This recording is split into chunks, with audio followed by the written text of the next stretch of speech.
Cheers. Right, so can everyone hear me? Is the mic working? Yeah? Feedback, guys, come on. I can't see you, so I'm just going to have to hear from you. Big thanks to Carl and Charlotte and the team and all of you guys for having me here today. Now, I've got to apologise. I'm not as slick as some of the presenters you're going to see today or have already seen, so I'm going to be using a few notes. Now, before I kick off, I better explain what this badge is. This badge is for Global Entrepreneurship Week. I'm an ambassador for Global Entrepreneurship Week, and I need something from you. Now, with the lights on me, I don't know if I'm going to be able to see this, and I don't know if we can lower them down a bit. But what I want to do is I want to take a photo of you guys so that we can put it out for the G20 and Global Entrepreneurship Week website. So, wave, guys, come on. Wave, look as if you're having fun. Come on. Brilliant. Right, that's done, and now we can get on with it. Now, just as way of background, Global Entrepreneurship Week is something that started in, let's get this up. So that's the hashtag for Global Entrepreneurship Week. If you're on Twitter, follow it. It's useful. It's taken place this week. It started in the UK in 2004, and it's currently taking place in over 100 countries worldwide, and engaging hundreds of thousands of young people like yourselves. As I said, I'm an ambassador for it. Follow it. It's a really great movement. There are thousands of events happening all over the UK, and it's great that this TEDxYouth event is happening during Global Entrepreneurship Week as well. Now, this is me. So that's my Twitter thing, whatever you call it. You can follow me. I have a tendency to rant and ramble. So my wife keeps telling me I have a real tendency to monologue as well. So I think it's fair to say this talk is going to jump around a little bit. Must probably have very lack of focus. I'll lose track a few times, just to warn you in advance. But I promise you one thing. I'm absolutely passionate about youth enterprise and youth entrepreneurship. It is my big driver. It's what I absolutely love doing. So no matter where it goes, and if you lot don't understand what the hell I'm talking about half the time, or if I've totally lost track, at least you know I'm passionate and I'm enjoying what I'm saying anyway. So if you want to give me feedback, good or bad, Twitter, follow me, say nasty stuff, say nice stuff, whatever, it'll be great. Now, a quick tip before we get started. If you're useless like me at public speaking, not particularly great at it and feel uncomfortable, a key thing is to try and get audience participation. So I'm going to be doing a little bit of that, and it's a way of sort of hiding my own failings and all that sort of stuff. So we're going to start off with a bit of audience participation, and it's going to be a bit of a pop quiz, so you've got to shout out. So that's a question mark, obviously. Does anyone know what that stat is? It's to do with the United States. It's to do with companies in the United States. Fortune 500 companies, massive global brands, multinationals. Does anyone want to shout out what that random percentage is up there? Anyone at all? Someone's got to say something, otherwise I'm going to look like an idiot standing here. Profits per year. Pardon?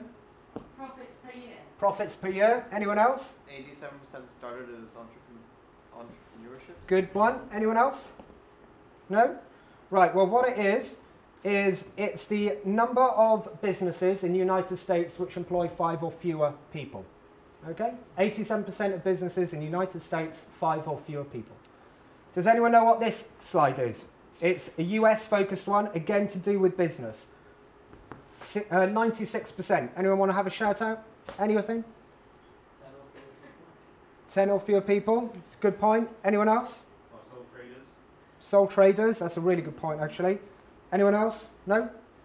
Right, it's the percentage of jobs currently created in the UK by small businesses. 96%. Your FTSE 100 companies are not creating jobs. Small businesses are creating jobs. They're the drivers. Small businesses, startups, they're the drivers of an economy, and they really are in the UK, as you'll see from that. Now, I don't want to be, and the reason why I wanted to talk about this is there's a lot of talk about corporates. There's a lot of talk about big business. It's in the press, it's in the Telegraph, Times, FT, all papers, broadsheet, tabloid. They all talk about big companies.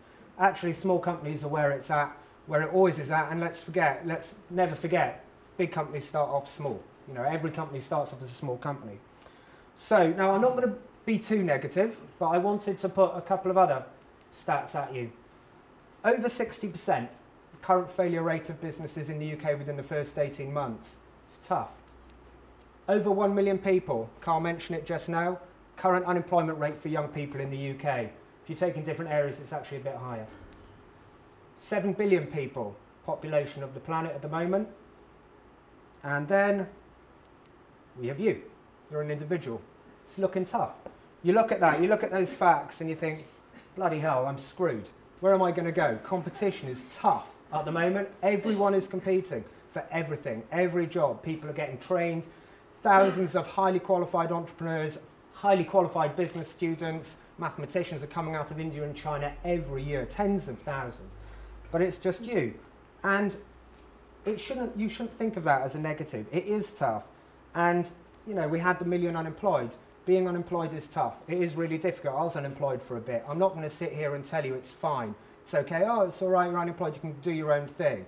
It's morally draining. It's emotionally draining. It is really, really, really difficult. But there's an argument to say that, yeah, it is difficult, but is that such a bad thing?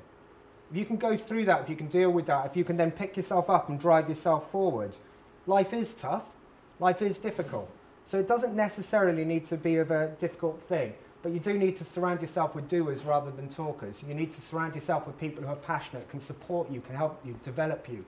You should never be upset about turning around and saying, you know what, I lost my job, I'm unemployed, this, that, and the other. I went part-time at one of the organisations I work for. I was thinking, yeah, it's going to be great. All these different contracts up that I was going to do, none of them materialised. So a year later, got 40% less salary than I did a year ago, and I still can't work out how to monetise what I actually do. So, yeah. But it isn't a negative, it's a positive. And there's loads and loads and loads of opportunity out there. Social media, the internet, everything like that has totally, totally leveled the playing field. There is more opportunity now, I feel, than there ever has been at any other period in time. When people complain, when people moan, they're talking about a problem, they're talking about an issue, they're talking about something, and therefore there is something that can be created to solve that problem, to solve that issue, to solve the thing going on. There is real opportunity out there. These people with the issues who we're talking want to engage, they want to do stuff. They really do. And with internet and all the rest of it, it doesn't matter if you're in the city, it doesn't matter if you're in the Hebrides or on a farm. If you've got a laptop, if you've got an internet connection, you can start thinking about how you can make your idea, your passion, your dream a reality. So this session is collaboration, and it really, really is key. Working together, engaging each other, supporting, helping, driving ideas forward. Remember, a combined focus, a combined group effort is stronger than an individual. Nothing starts as an individual. And trust me when I say what I do today, what I'm involved with today, I couldn't do it without support of other people and engagement of other people, organisations, individuals, etc. Collaboration is absolutely critical. Now, working with people, engaging with people, it could be people in this room, people in other schools, it could be your family, it could be friends, it could be strangers you meet and stuff like this. This is where you create this sort of collaborative effort in what you're trying to do, to what you're trying to make, to what you're trying to do to become a reality. And this is where I want to try out something with a review. And we're going to need the lights up in a second. So you've heard of Alcoholics Anonymous. So this is going to be a little bit like Alcoholics Anonymous, but without the beer, sadly. So we're going to call it Entrepreneurs Anonymous. Now, if we can bring the lights up in the main room a bit, that'd be great. Now, stick up your hands if you heard what an elevator pitch is. Does anyone here know what an elevator pitch is? Apart from Neil and Robin. Anyone else know what an elevator pitch is? Right, okay. Now, that's a good start, but a bit of a worrying start.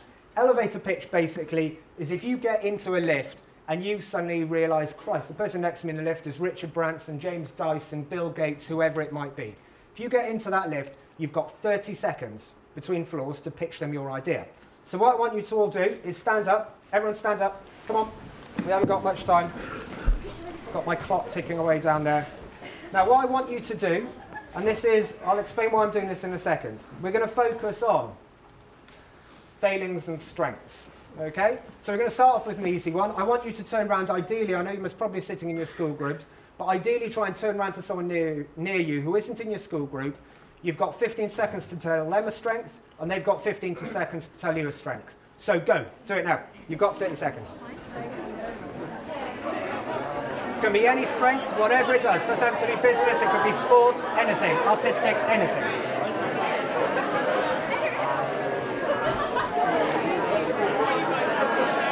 Right, and swap round.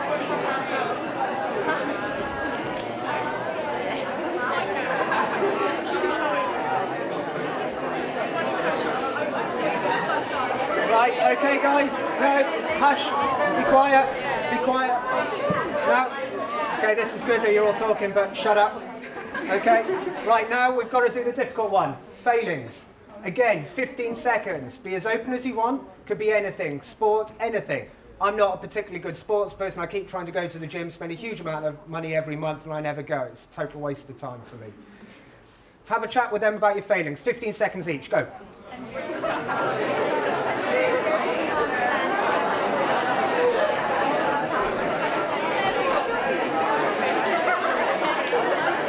And swap around.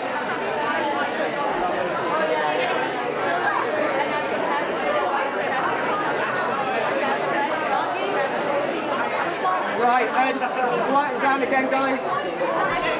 Right, quieten down. Right, you can take your seats again. Now, what have you been doing here? What is the point? What is the point of this exercise? To firstly start getting different individuals talking amongst each other. But it's about team.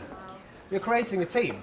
And this is what anything is about. Doesn't matter if you're in sports, very few sports are not team-based. Even if you're not running in a team or rowing in a team, you've got a support team around you, helping you, supporting you, developing you. Same in business. To make your idea a reality, you're going to need a team. And that team, you've got to have an open, frank conversation with each other. You've got to know what your failings are. You've got to know what their failings are. You've got to know what your strengths are. Focus on your strengths, know what your failings are, and get people on board who have strengths where your failings are. Then you don't have to worry about your failings. Someone else in your team is doing that, and you know what? They're great at it. It's fantastic. You don't need to worry about stuff like that. So, regardless of what anyone tells you, I'm a big believer in team. Get your team together. Now, it's not business as usual. It's a bit obvious, but I'll just do a couple of seconds on this. The power is shifting from west to east, the developed economies to the developing economies. China, India, Indonesia, Vietnam, etc. You can hardly call them developing, really. They are developed and they're growing at a fantastic rate. But also remember that the shift is taking place in countries as well, in individual countries like the UK. Influence of individuals, engagement of people. The younger generation, you guys here, have got more influence than any generation at your age level ever before. You can go out on Twitter, LinkedIn, Facebook, etc. You can do blog posts, you can do video posts, all the rest of it. You can get your voice heard. Your customers, in your business, can get their voice heard too. Listen to them. See where the current established big businesses are failing. Think, all right, I can do that better than you. I'm going to go out there and do that. And I can see where your customers are complaining. I'm going to engage with them directly. So it is not, and it's never going to be business as usual. There is now more shift, there is more focus, there is more influence given back to the consumer than ever before. It's fantastic. It is incredibly exciting. So what are the advantages for you guys, for small businesses, for entrepreneurs, all the rest of it? You can be quick, you can be reactive, you can be responsive. Whereas a big company needs to go to a PR agency, marketing agency, etc., you can do quickly, you can be nimble, you can be disruptive as well. It's absolutely key. You can answer some of the major issues that are facing society at the moment. You can develop ideas which are going to drive this forward. The riots we saw a couple of months ago, there's opportunity. Young people need to be engaged, they need to be supported, they need to feel part of the country, part of the community. There are opportunities here. I know Carl's with Unlimited and he'll be able to talk a bit more about Unlimited. Fantastic organisation. Really listen to what he's got to say. So, moving quickly on. G20 Young Entrepreneurs Alliance. Now, I've got about 1 minute 30 seconds left, so I'm going to rush through this. What is it? What is it about? It's a movement of individuals like myself and organisations like the ones I'm involved with around all the key major nations, 20 largest economies in the globe. It's putting together, sharing ideas. And what I would do is share some ideas with you, just to get you thinking, really. Brazil. Every 7-year-old in Brazil now takes classes in entrepreneurialism. Mexico, every 8-year-old within 2 years will be taking classes in entrepreneurialism. Germany have a fantastic dual education system in place, whereby every young person has the opportunity to do a work placement as part of their overall education process. France, get this, this is a good one. If you're unemployed in France and you want to set up a business, you can ask for all your unemployment benefit for 2 years in one go, and that will help fund your business. They'll give you mentoring support as well. Now, how about that? That's quite an interesting one. And finally, obviously, China does things big. China, if you set up a business in China, you don't have to pay tax for 3 years. So that's always a positive. In the UK, what's our USP? What's our unique selling point? Just because I think it's important to keep positive. We are a nation of shopkeepers. We're a nation of traders. We're a hugely diverse nation with different groups, different people, different backgrounds making us up. That is a massive USP. We're a rich tapestry. We have a sort of global community in a country that sits on an island with only 60 million people. It's a real positive. That also, to be frank, you can set up a business today, you can register at the Companies House, you could be trading by the evening. Trust me, some of the countries it is bloody difficult to get to that point. So with the right people, yes, the economy is tough. Yes, jobs are difficult. It's hard to come by. Yes, things are going to remain tough. But with the right people, the right team, your idea can become reality. Don't be afraid to speak to people. Open yourself up. Be willing to share ideas. Your thoughts, your worries, your passions, your drivers. Share them. Share the excitement of your dream. Be willing to collaborate. Be willing to work together. Do this with your business, and your idea, your dream will be a success. Quickly, Startup Smarter, IOD thing, it's free. Loads of fact sheets on there. If you're setting up a business, go on there. It'll talk you all about some of the basics that you need to think about. You don't need to register, totally free. Follow Global Entrepreneurship Week. See what's going on. Engage with that. Have a final thing. Finally, employ people who are better than you. It's key. Any business person, any person who's a success will tell you, employ people who are better than you. They will make you ensure that you are delivering over 110% every day. You'll come into work, you'll drive, you'll be incredibly inspired and passionate, and also you'll be working with great individuals. So again, my Twitter side, tell me if you like what I said, tell me if you don't, it's absolutely fine. Hope my ramblings have been of some help, some interest, and we saw Steve Jobs mentioned just now, I'll finish with one thing. His famous quote was, stay happy, stay foolish. Stay hungry, stay foolish. Really do that. Enjoy what you do, enjoy the rest of your day, and thanks very much. Cheers.